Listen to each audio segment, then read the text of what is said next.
Sunday evening night பார்த்தீங்கன்னா dinner செய்யறதுக்காக ஈவினிங்கே வந்து சாமை அரிசியும் கூட பாசிப்பருப்பும் ஊற வச்சுருந்தேங்க. இது 1 ஹவர் நல்லா ஷோக் பண்ணி எடுத்துகிட்டு கூட 2 பச்சை மிளகாய், சீரகம் இது எல்லாம் போட்டு தோசை மாவு பதத்துக்கு அரைச்சி எடுத்துக்கலாங்க. நைட்டு தான் நான் தோசை சுட போகிறேன். ஈவினிங்கே வந்து மாவு அரைச்சி வச்சாச்சு.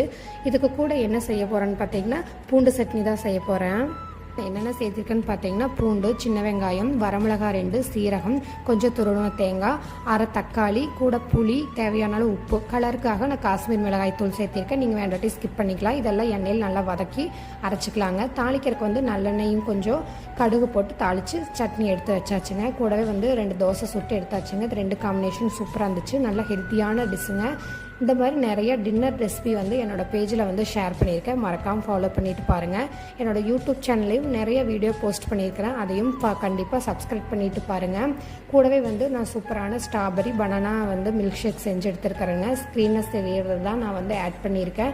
கண்டிப்பாக இந்த ஸ்மூத்தி வந்து ட்ரை பண்ணி பாருங்கள். ரொம்பவே சூப்பராக இருக்கும். இன்றைக்கி நைட்டு டின்னர் வந்து ஹெல்த்தியாக சூப்பராக செஞ்சு முடிச்சாச்சுங்க. டின்னர் ரொம்பவே நல்லா இருந்துச்சு. நீங்களும் மறக்காமல் இதை ட்ரை பண்ணி பாருங்கள். இன்னொரு வீடியோன்னு பார்க்கலாம். பாய்ங்க.